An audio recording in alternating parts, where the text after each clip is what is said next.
여러분 삶의 페이스메이커이자 달리면서 듣는 러닝 라디오 러너스 하이입니다. 오늘은 한번 소개해드렸던 책을 다시 한번 가지고 와봤는데요. 바로 조지 슈연의 달리기와 존재하기라는 책입니다. 이 책을 읽은 후 제가 본격적으로 달리기를 시작하기도 했고, 이런 좋은 내용을 달리면서 들으면 얼마나 더 좋을까라는 생각에 지금의 이 유튜브 채널을 만드는 계기가 되기도 했습니다. 여전히 유튜버로서는 많이 부족하지만 처음 시작했을 때 비해 조금은 나아진 퀄리티로 조금 더 분량을 추가해 여러분께 들려드리고자 다시금 준비를 했습니다. 이 책을 읽고 나면 달리기라는 운동이 신체적으로도 굉장히 훌륭한 효과가 있지만 그걸 또 뛰어넘는 다른 운동과는 다른 정신적, 영적 의미가 있다는 걸 깨닫게 되실 겁니다. 그걸 깨닫는 순간 이 달리기라는 운동이 새삼 다르게 느껴지실 텐데요. 단순히 건강을 위해 살을 빼기 위해 달렸을 때와는 달리 달리기를 더 사랑하게 되실 거고요. 달리는 그 순간이 매일매일 기다려지실 겁니다. 자, 그럼 지금부터 저와 함께 달리기의 정신적, 영적 의미를 찾으러 달려보시죠. 1장 살아가기. 경기가 무엇인지 아는 사람이라면 자신의 흐름으로 경기를 이끌어가는 사람만이 최후의 승자가 된다는 사실을 안다. 그렇지 못하다면 그는 지게 된다. 농구를 예로 들어보자. 한 감독에게서 이런 말을 들은 적이 있다. 우리는 전면 압박 수비를 합니다. 공격권을 얻고야 말겠다는 생각은 아니에요. 상대팀의 흐름을 깨뜨릴 의도가 더 크죠. 상대 선수들을 계속 움직이게 해야만 다른 생각을 하지 못합니다. 농구 팬이라면 다들 이게 무슨 뜻인지 잘 안다. 하지만 우리 일상에서도 비슷한 일이 일어난다는 사실을 아는 사람은 얼마나 될까? 다른 무언가가 우리 삶의 흐름을 조절하고 있다는 사실을 아는 사람은 또 얼마나 될까? 자신의 내면에 귀를 기울이는 사람이 있는가? 그렇다면 너 자신을 알라고 말한 소크라테스나 효과적으로 살아가려면 충분한 지식이 있어야만 한다는 미국 수학자 노버트 와이어의 말에 귀를 기울이는 사람은, 아니면 나는 삶의 예술가다, 내 삶이 내 작품이다 라고 말한 일본의 스즈키 다이세츠 선사의 말에 귀를 기울이는 사람은, 바로 그 점 때문에 우리는 매일 아침마다 다른 무언가의 삶의 흐름을 조절당하는 것이다. 몸이 우리에게 말하는 소리에 귀를 기울여라. 자신을 알라. 충분한 지식을 얻으라. 삶의 예술가가 되어라. 그렇지 않으면 다른 누군가가 우리의 발걸음을, 경기를, 점수를 조절할 것이다. 언제나 그 다른 무언가는 우리에게 압박 수비를 펼치고 있다. 지금 하는 일에 자신을 맞추라고 강요한다. 시간에 자신을 맞추라고 강요한다. 요구에 자신을 맞추라고 강요한다. 다른 사람들의 속도를 익히라고 강요한다. 다른 사람들의 북소리에 맞춰 걸어가라고 강요한다. 그러는 동안 우리가 갖고 있는 삶의 계획들은 엉망이 된다. 온전히 우리 자신으로 돌아갈 수 있었던 그 길이 엉망이 되는 셈이다. 자신이 가장 잘할 수 있는 그 방법은 포기할 수밖에 없다. 삶이란 꽤나 지루하고 답답하고 평범하다고 러시아의 종교 철학자인 니콜라이 베르다예프는 말했다. 베르다예프에 따르면 우리 삶의 가장 큰 과제는 그런 삶을 타오르고 창조적이고 영적인 투쟁으로 승화시킬 수 있는 삶으로 바꾸는 일이다. 반대로 행동하는 사람들도 많다. 그들은 현실을 회피하기 위해 과거에 머물며 지난날에 대한 향수로 살아간다. 그들에게 좋았던 지난날에 비할 만한 것은 없다. 그들은 현재에 살지 않음으로써 어떤 일에도 열과 성을 다하지 않기에 좋았던 지난날에 견줄 만한 삶도 다시 찾아오기 어렵다. 하지만 몸과 마음과 정신이 살아있는 아이와 시인, 성자와 운동선수들에게 시간이란 늘 지금을 뜻한다. 그들은 영원히 지금을 살아간다.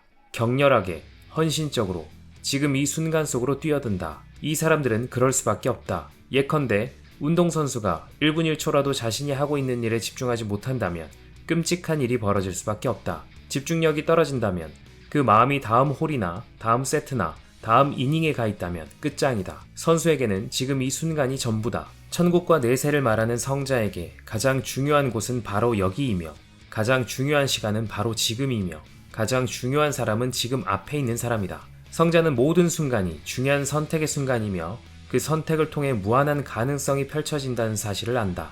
어떤 행동이든 선택할 수 있는 가능성, 어떤 사람이든 될 수 있는 가능성, 성자에게는 미래에 대해 생각할 겨를이 없다. 시인에게도 마찬가지다. 시인은 늘 대기 상태로 살아가야 한다. 항상 깨어 있어야 한다. 늘 지켜봐야 한다. 시인의 이런 행동을 통해 우리는 더 충만하게 살아가는 법을 배우게 된다.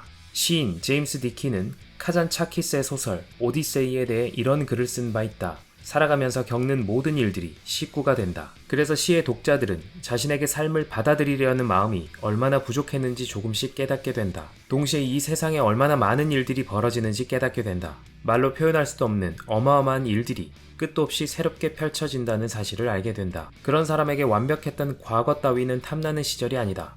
성자에게도 운동선수에게도 그건 마찬가지다. 죄를 짓고 이 세상에 떨어진 사람들이기 때문에 이들은 늘 미래의 성취만을 생각한다. 천국일 수도 있고 명작일 수도 있고 세계 신기록일 수도 있다. 모든 성자와 시인을 비롯해 진정한 삶을 사는 운동선수들은 자신이 한 과거의 행동에 만족하지도 집착하지도 않는다. 그들은 늘 지금 이 순간에만 집중한다. 그런데 왜 우리같이 평범한 사람들은 그러지 못할까? 다들 조금씩은 시인이고 성자이고 운동선수이지 않은가? 하지만 우리는 온몸을 던지기를 거부한다. 현실을 있는 그대로 받아들이고 투쟁하기를 거부한다. 그래서 우리는 그랬으면 좋았을 텐데로 이루어진 과거와 절대로 그럴 리 없는 미래의 세계에 산다. 시인 존 베리먼은 동료 시인이었던 제임스 디키에게 이렇게 말했다. 이 나라의 가장 큰 문제는 말이네. 젊은이들이 자신이 겁쟁이인지 아닌지 알지도 못한 채 그냥 생을 마감한다는 사실이야. 몸이 억센 베리먼이나 전투기 조종사 출신인 디키에게 지루한 일상은 지상 최대의 도전도 진실을 찾아가는 수련도 이루어지지 않는 곳이었다. 디키에게는 전쟁터가 최고의 경기장이었다. 그것 말고 위험하지만 자신이 그 일을 하지 않으면 안 된다는 막중한 사명감을 띠고 할 수 있는 일이 있을까? 디키는 그렇게 썼다. 하지만 아침에 출근했다가 저녁에 퇴근하는 우리 삶에서 과연 그런 태도를 기대할 수 있을까? 군대에서 제대 명령을 받고 우는 병사들을 참 많이 봤다. 이제 돌아가면 택시 운전수가 되거나 보험회사 책상 앞에 앉아야 한다는 사실을 알기 때문이었다. 라고 디키는 말했다. 군인들이 얼마나 강렬한 삶을 사는지는 죽은 시인 제임스 에이지도 말한 바 있다. 에이지는 전쟁은 고난을 만들고 고난은 위대함을 만든다고 말했다.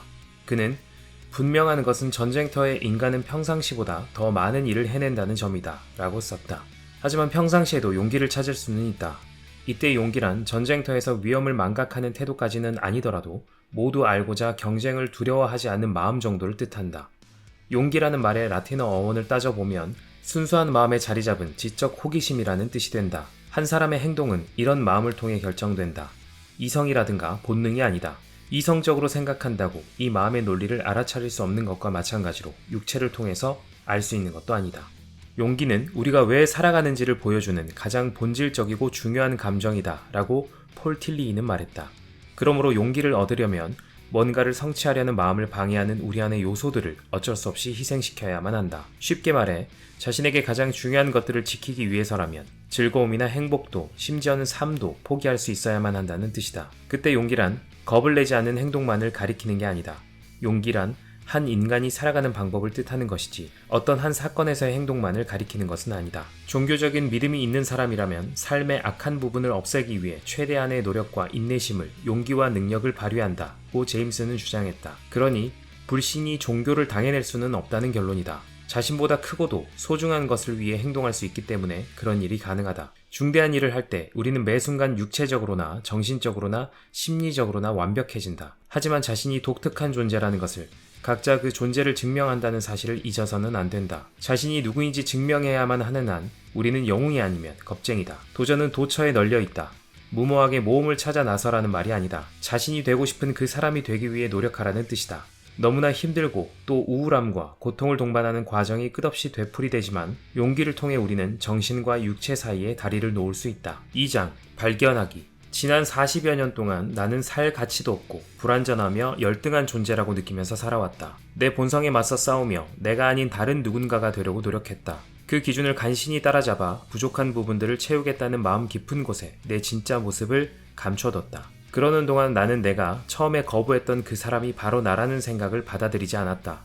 정상적인 사회의 정상적인 인간으로 살아가는 자격증을 얻기 위해 노력했다. 그러다가 나는 달리기를 발견했고 장거리를 뛰기 시작했다. 달리기를 통해 나는 자유를 얻었다. 달릴 때면 다른 사람의 평가가 두렵지 않았다. 외부에서 가해지는 규율과 통제도 더 이상 내게는 무의미했다. 달리기를 통해 나는 새롭게 출발할 수 있었다. 달리기는 남을 의식한 행동과 생각에서 나를 해방시켰다. 먹고 자고 남은 시간을 즐기는 우선순위가 완전히 바뀌었다. 달리기 시작하면서 일과 휴식을 바라보는 내 태도가 바뀌었다. 내가 정말 좋아하는 사람이나 나를 정말 좋아하는 사람에 대한 생각도 바뀌었다. 달리기 시작하면서 완전히 새로운 관점에서 24시간 나를 지켜볼 수 있게 됐다. 완전히 새로운 눈으로, 다른 사람의 시선이 아니라 나만의 시선으로 내 삶을 바라볼 수 있게 됐다. 삶도 다르지 않다. 우리가 하는 일, 우리가 살아가는 방식은 우리의 경기 방식과 비슷하다. 철학자 소로는 이렇게 말했다. 이 세상에서 자신의 모습을 지키는 일을 어렵다고 생각해서는 안 된다. 그것만큼 재미있는 일은 없다. 그런데도 교육자, 심리학자, 신학자, 사회학자, 철학자들은 우리 모두를 인간이라는 울타리 안으로 밀어넣는다. 그들은 우리라는 집합명사를 무차별적으로 사용하면서 인간이라면 마땅히, 반드시, 틀림없이, 분명히 이런저런 일을 해야만 한다고 말한다. 스포츠에서 이런 경우는 불가능하다. 삶에서도 이런 경우는 불가능하다. 수세기를 거쳐 전해온 금원인 너 자신을 알라는 여전히 유용하다. 자신의 몸과 그 몸이 움직이는 방식을 잘 살피면 자기 자신을 가장 잘 알 수 있다. 에머슨의 표현을 빌리자면 사람들은 저마다 자신만의 음악에 맞춰 삶의 춤을 추는 셈이다. 자신의 구조를 정확하게 분석하려면 자신의 몸이 어떤 형태인지를 알아야만 하며 이를 통해 자신이 어떤 사람인지를 깨달아야 한다. 자신의 능력과 약점을, 좋아하는 것과 싫어하는 것을, 다른 사람과 일을 대하는 자신의 태도를, 삶을 대하는 태도를 배워야만 한다. 그런 분석을 통해 우리는 각자의 생리학과 철학을 알게 된다. 그때 우리는 비로소 자신이 질주하기에 적합한 사람인지, 싸우기에 적합한 사람인지, 다른 사람과 협상하기에 적합한 사람인지 알게 된다. 다른 사람을 압도하기 위해 태어났는지, 친하게 지내기 위해 태어났는지, 외따로 지내기 위해 태어났는지도 알게 된다. 그런 탐색을 통해 자신이 어떤 일을 하고 어떤 놀이를 좋아하는지 알게 된다. 결혼을 하게 되는지, 하게 된다면 어떤 사람과 하는지 등등을 말이다. 쉘든 박사는 이렇게 썼다. 내 목표는 다른 사람이 되겠다는 이루어질 수 없는 야망이나 욕망을 억제하고 모든 개인이 저마다 최고의 잠재력을 발휘할 수 있도록 만드는 것이다.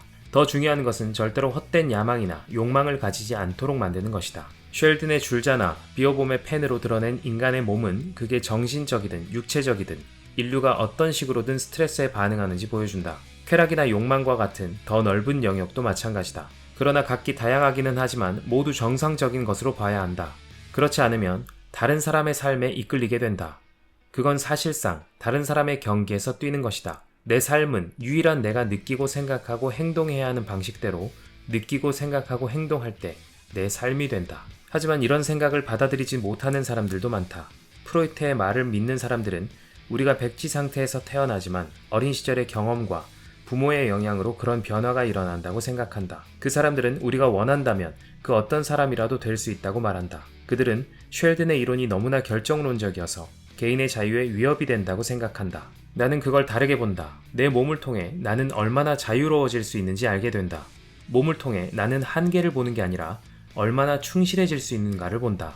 몸을 통해 나는 머리를 짓누르는 과거의 기억과 이루어질 수 없는 미래로부터 자유로워진다. 당신은 누구인가? 지금 당장 보도록 하라. 나는 러너다. 몇 년 전만 해도 이 말은 여러 운동 중에 달리기를 선택했다는 듯 이상의 의미를 지니지 못했다. 운동 그 자체보다는 몇 가지 사소한 이유 때문에 우리는 여가 시간에 즐기는 운동을 선택한다. 이제는 많은 것을 깨달았다. 진정한 러너란 축구를 하기에는 몸집이 작다거나 농구 골대 공을 잘 던지지 못하거나 커브공을 맞추는 재간이 없기 때문에 달리기를 하는 사람이 아니다.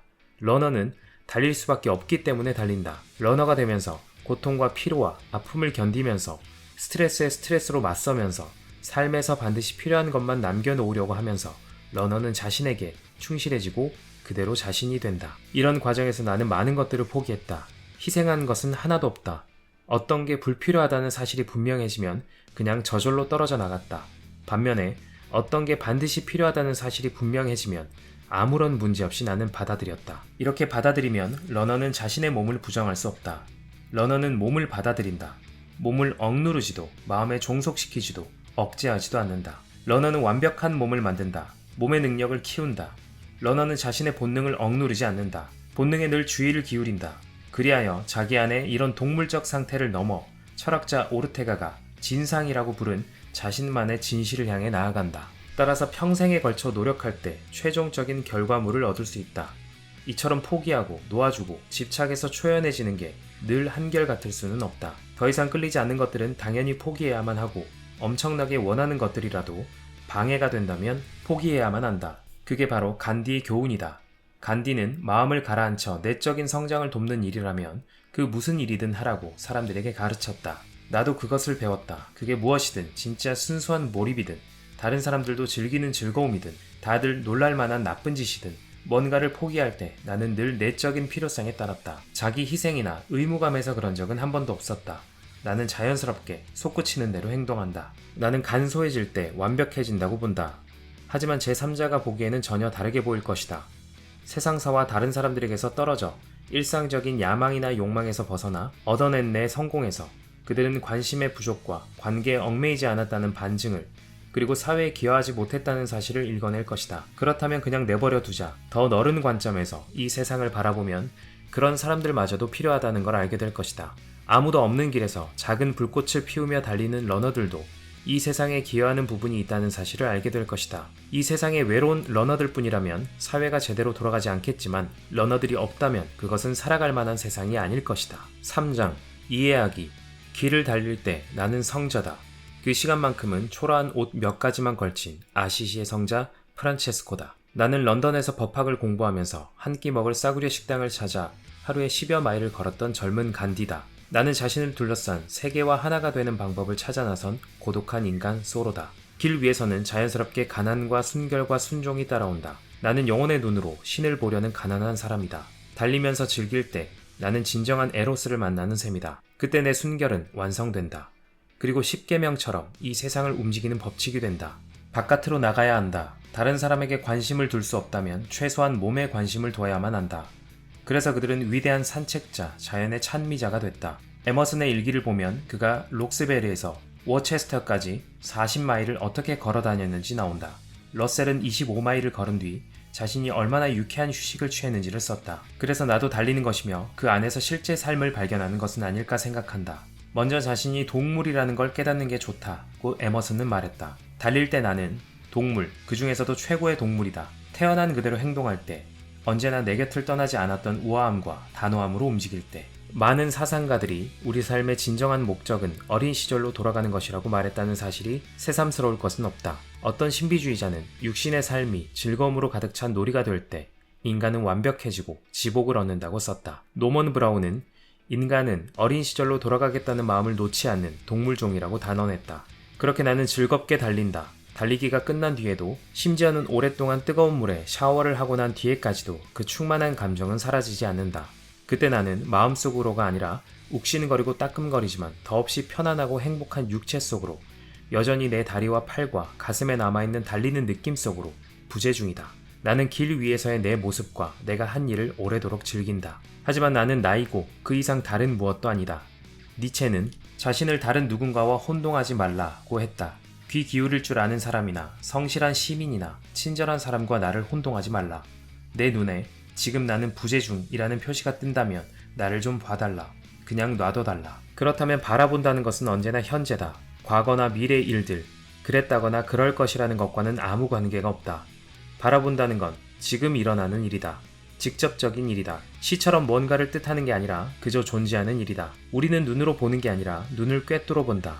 그러므로 눈동자는 우리 자신을 보여준다. 내 눈동자가 곧 나다. 눈빛은 나를 드러낸다. 지난날 나는 그런 진실을 부끄러워했다. 내가 생각하는 나 자신이 부끄러웠다. 부끄러웠기 때문에 다른 사람들의 시선을 피했다. 내 영혼이나 내면의 풍경을 견딜 수 없었던 시절이 있었다. 나는 그저 감추려고만 들었다. 그때는 아니라면 내 세계에 살고 있었다. 이런 인간이 아니라면 다른 인간이 될 수밖에 없다. 나는 언제나 내가 아닌 다른 인간이었다. 용납할 수 없는 인간, 죄를 지은 인간, 낯선 인간. 그런 인간의 모습이 내 눈으로 보였다. 누구라도 내 눈만 똑바로 바라보면 내가 어떤 종류의 인간인지 알 수 있었다. 다른 사람에게는 아무런 관심도 없는 인간, 위협의 관점에서 보자면 적이라고 볼 수도 없으면서 다른 사람들을 평가하려고만 드는 인간. 달리기는 그 모든 것을 바꿔버렸다. 내면의 풍경을 새롭게 바라볼 수 있게 했다. 나는 내 안에, 아래 위, 안과 밖, 내 불안한 존재와 변화 과정을 받아들였다. 나는 최선을 다했다. 나는 인내심을 지니고 즐겼다. 노력하지 않고는 그 무엇도 판단하지 않으려고 했다. 그런 바탕 위에서 더 많은 것들을 요구했다. 그러므로 이제 내 눈빛은 더 이상 은밀하지 않다. 초점이 흐리지도 않고 흔들리지도 않는다. 듣는 사람의 귀 왼쪽 3인치 정도 떨어진 곳을 바라보지도, 말하는 사람의 왼쪽 어깨 너머를 바라보지도 않는다. 나는 다른 사람에게 나 자신을 드러낼 능력이 있다. 내 사랑을 드러내고 다른 사람의 사랑을 받아들이기를 원한다. 나는 이제 더 이상 어느 누구에게서든 내 시선을 거두지 않는다. 그러나 나는 그렇게 행동할 뿐이다. 나는 여전히 비밀이 많은 러너다. 내 시선은 여전히 나 같은 사람들을 찾는다. 내 진실, 내 느낌, 행복하면 행복한 대로, 슬프면 슬픈 대로 세계를 바라보는 내 인식을 함께 나눌 사람들을 찾는다. 다른 러너들 앞에서 말할 때 나는 한 사람 한 사람 얼굴을 바라보면서 눈을, 마음을, 가슴을 맞춘다. 내가 그들을 따라 움직이는 것처럼 그들도 나를 따라 움직인다. 달리기는 사람을 자연적인 환각 상태로 이끈다는 사실을 배울 수 있다. 건강한 상태가 되면 조각가가 돌 속에 숨은 동상을 발견해 나가듯이 몸 안에 숨은 참된 자신의 모습이 드러난다. 그 다음에는 영혼의 거울이자 내 성격의 열쇠이자 내 기질의 설명서인 몸을 통해 내가 누구인지 스스로 알게 된다. 이제 나는 더 이상 술을 마시지 않는다. 나는 파티로 세월을 보내는 사람이 절대 아니다. 나는 내가 어떤 사람인지 알게 됐다. 이제 나는 다른 누구의 흉내도 내지 않고 살아갈 것이다. 4장 시작하기. 분명 제대로 살아가는 삶이란 책에서 말하듯이 쉽지만은 않다. 게다가 얻지 못한 것을 얻겠다고 나선다고 해서 얻을 수 있는 삶도 아니다. 우리는 마크 트웨인이 담배를 끊은 횟수만큼이나 또 성공을 거둔 횟수만큼이나 자주 새로운 삶을 시작한다. 마크 트웨인은 담배를 수천 번도 넘게 끊었고 그때마다 성공했다. 내일이란 내 남은 삶의 첫날이 아니겠는가? 그렇다면 오늘까지의 혼란스러운 삶과는 전혀 다른 삶이 시작되지 않겠는가? 하지만 어떻게 하면 그렇게 할 수 있다는 말인가? 나는 그게 자신의 걸음걸이를 알아가는 일에서 시작했다고 본다. 삶에서 처음 온전한 인간으로 움직이기 시작했던, 재산이나 사회적 지위나 다른 사람들의 평가가 아닌 하나로 어우러진 육체와 정신과 영혼으로 자신의 모습이 채워졌던, 모든 환경과 자유롭게 맺어지는 하나인 상태로 돌아가야만 한다.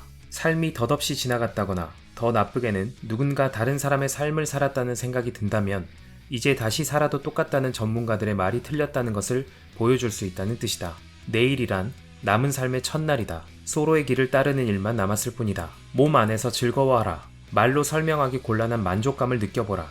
피곤하면서 동시에 새롭게 태어났다는 느낌을 맛보라. 애당초 자신이 지나왔던 그 갈림길로 다시 돌아가면 새로 시작할 수 있다. 왜 태어났는가와 같은 어마어마한 질문의 해답을 찾고 있다면 일상에서 매번 부닥치는 어떻게 하면 이라는 사소한 질문의 해답을 찾는 데서부터 시작하는 게 좋다. 자신의 영혼이 궁금하다는 식의 큰 질문의 해답을 원한다면 몸에 대해 던지는 작은 질문부터 해결하라. 성자나 형이상학자가 되고 싶다면 먼저 운동가가 되어라. 하지만 젊은이들은 운동을 통해 같은 깨달음을 얻을 수 있다. 운동은 완벽한 자신을 만날 수 있는 인간의 유일한 활동이다. 젊은이들은 잘 모르겠지만 자신을 아는데 그보다 더 좋은 방법은 없다. 운동선수는 그 사실을 감추지 못한다. 운동선수를 통해 우리는 인간이 얼마만큼 성장할 수 있는지 없는지 알게 된다. 이 거짓의 시대에, 위를 향한 좌절된 욕망만이 판치는 시대에 운동선수는 뛰어나고 우아하고 고결한 인간의 신뢰로 남는다. 적어도 정직한 운동선수들은 충분한 자격이 있다. 성공하건 실패하건 진정한 운동선수는 변명하지 않는다. 진정한 운동선수는 자만심이나 선입견 없이 자신을 느낀다. 그는 자신이 할 수 있는 일과 할 수 없는 일이 무엇인지 안다. 그는 순위와 상관없이 자기가 가장 잘할 수 있고 즐거워할 수 있는 일이 무엇인지 알아낸다. 진정한 운동선수는 자신의 참모습을 발견하고 자신의 능력과 약점을 이해하고 이를 받아들인다. 부정적인 한계보다는 긍정적인 목표를 통해 건강을 추구한다. 운동선수는 금연부터 하고 훈련을 시작하지 않는다. 그는 먼저 훈련을 시작한 뒤 자신이 어느 순간부터 담배를 피우지 않는다는 사실을 알게 된다. 위대해지는 공식은 아모르파티, 즉 달라지려고도 영원해지려고도 하지 않는 욕망이랄 수 있는 운명에 대한 사랑이라고 니체는 말했다. 숙명을 견디는 게 아니라 있는 그대로 모든 것을 사랑하는 것이라고. 오르테가는 다음과 같은 내면의 목소리를 따를 때 진정으로 살아갈 수 있다고 했다. 너는 원하는 그 무엇이든 될 수 있다. 하지만 마땅히 되어야만 하는 사람이 되려면 한 가지 길을 선택해야 한다. 그러니까 숙명의 존재 유무가 아니라 그 숙명을 알아차리지 못할 수도 있다는 문제가 우리에겐 남는다. 실제로 그런 삶을 제대로 살아보지 못하고 죽을 수도 있다. 진실을 경험하지 못하고 내면의 부름을 듣지 못하고 종말에 다다를 수도 있다. 그 영혼을 한 번도 알아보지 못했다는 것, 우리에게 준비된 삶을 살아보지 못했다는 것이 비극이다. 그러므로 우리의 구원은 운동선수로 살아가는 일상생활 안에 있다. 건강한 몸에 몰두하는 삶이 작고 자잘한 일상에 두는 관심의 중요성을 아는 사람의 삶 속에 있다. 운동선수는 니체의 말을 모두 이해한다. 훈련과 음식과 휴식에 어떻게 대처해야만 하는지 안다. 다른 사람들과의 긴장이 어떤 효과를 낳는지, 자신을 자극에 반응하는 사람으로 전락시키는 상황과 인간관계 속에서 얼마나 많은 에너지를 낭비하는지 안다. 운동선수는 놀이를 통해 자신을 발견하는 데 대해 모르는 게 없으며 과거와 미래의 자기 모습을 받아들일 줄 안다. 자신의 참된 모습을 발견하겠다면, 자신을 아끼는 법을 알고 싶다면, 자신의 운명을 받아들이겠다면 이 방법을 따라야 한다. 위대해지려는 게 아니라 충실한 삶을 살기 위해 자신에 대해 알고 싶다면 건강이 우리의 공식이 될 수 있다. 위대하든 초라하든 우리들 대부분이 원하는 건 그 정도다. 이런 구경꾼이 그 모든 육체적, 심리적, 감정적 시험을 거쳤더라도 자신의 온전한 모습을 찾으려면 큰 산을 하나 더 넘어야 한다. 구경꾼이란 군중의 일부라는 말이다. 그는 영화, 게임에서 코치가 말한 적이 있는 배에 기름이 잔뜩 낀 채로 스탠드에 모인 얼간이들 중에 하나다. 군중 속에 들어가게 되면 누구나 자신이 세운 행동 기준과 윤리 감각에서 벗어날 수밖에 없다. 군중 속의 인간은 다른 구경꾼과 보조를 맞춰야 하기 때문에 진화의 사다리에서 두 계단은 밑으로 내려가야 한다. 구경꾼이 되는 순간 모든 것은 아래로 떨어진다. 환호와 고함 소리가 사라지기 전에 그 삶이 먼저 끝난다. 5장 자신이 되기. 비이성적이기 때문에 내 건강 프로그램은 성공했다. 내 나이에 운동선수가 되겠다고 결심한다는 게 말도 안 된다는 사람도 있을 것이다. 이성적으로 설명할 수는 없지만 의사 시절에 나는 정신을 최대한 집중해 달리기에 빠져들었다. 이제는 장거리 달리기에서 그런 느낌을 받는다. 달리기를 직업으로 삼고 의사 일을 여가로 삼는다는 것은 말도 안 된다. 하지만 이제 내 건강 프로그램은 단순한 건강 프로그램이 아니었다. 달리기는 과제였고 혁명이었고 전환이었다. 나는 내 참모습을 발견하겠다고 굳게 결심했다. 그리고 그 과정에서 이제는 뗄 수 없는 내 몸과 영혼을 발견했다. 내게 의사일은 실패하는 환상이었다. 나는 새로운 세계를 찾고 있었다. 진짜로 살아가고 싶었고 나만의 드라마를 만들고 싶었다. 삶의 의미를 가지고 장난치고 싶지 않았다. 나는 달리기를 하면서 그런 세계를 찾았다. 어떤 경우든 달리기는 다음과 같은 궁극적인 질문에 대한 해답이 된다. 남은 인생을 어떻게 살고 싶은가? 달리기를 하면 부정적인 마음보다는 긍정적인 마음을 지니게 되고 뭔가를 하게 된다.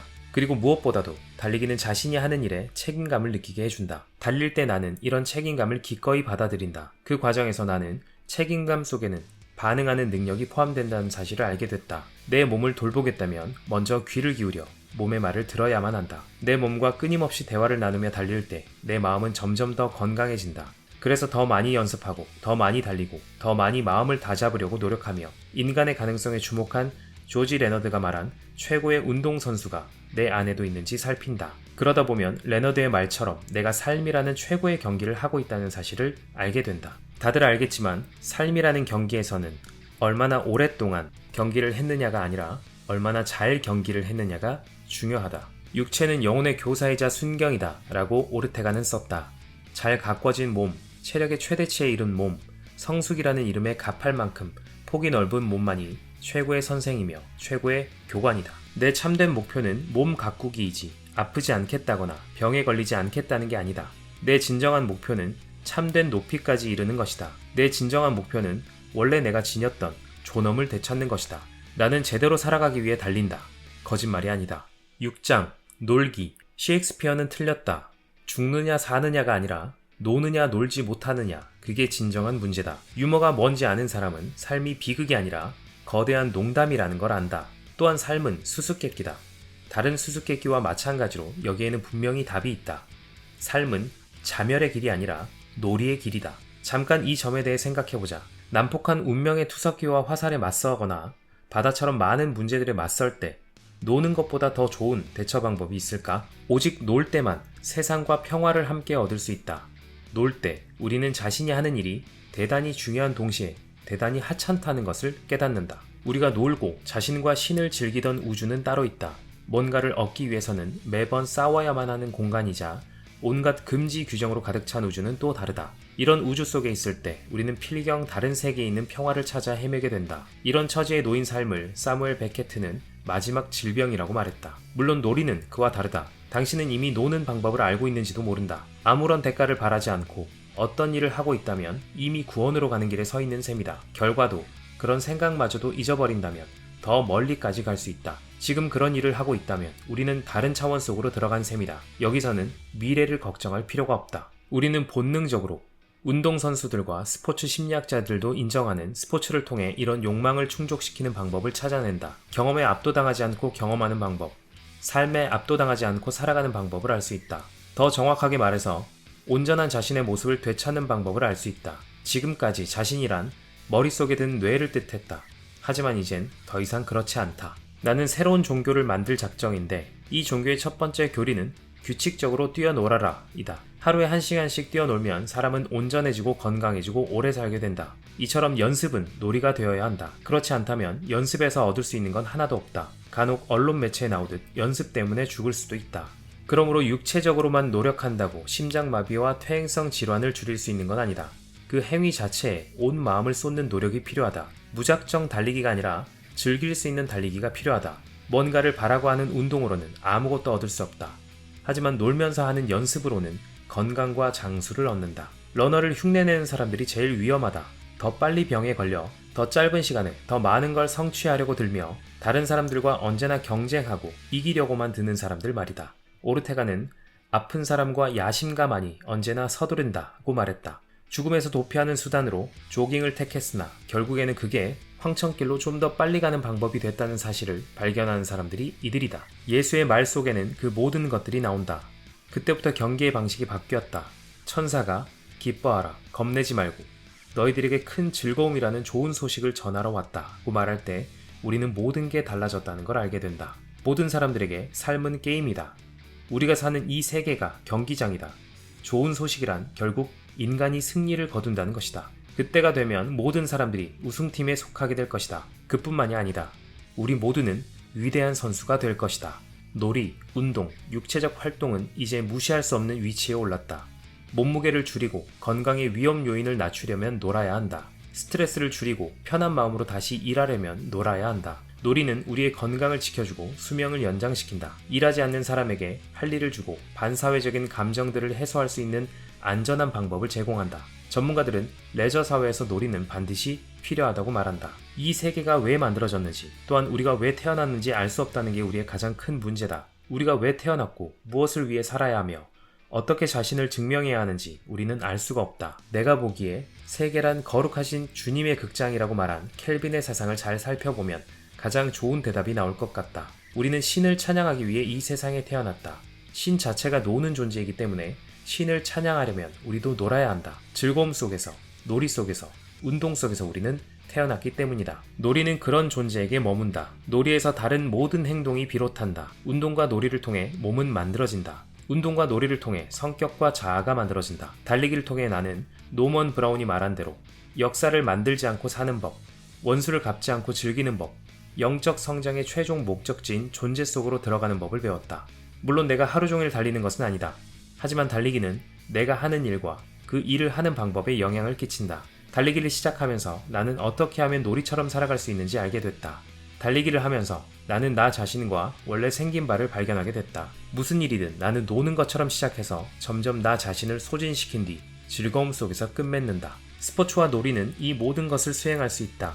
벅스와 셀틱스가 그들 자신의 것을 발견한 것처럼 우리 자신의 스포츠를 발견했을 때 우리는 기쁨을 느끼고 아름다움을 인지하며 영원히 행복하게 살아갈 수 있을 것이다.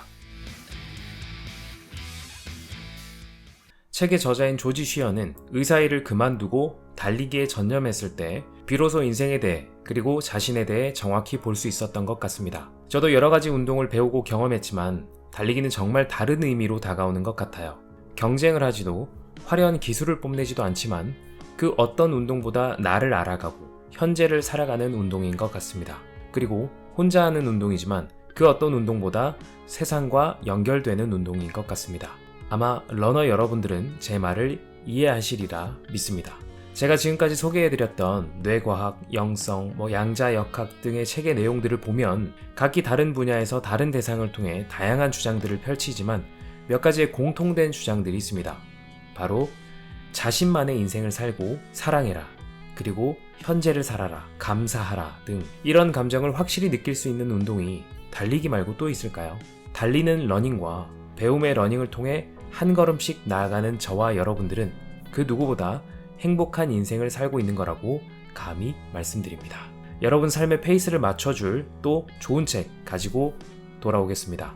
그럼 다음 러닝에서 만나요.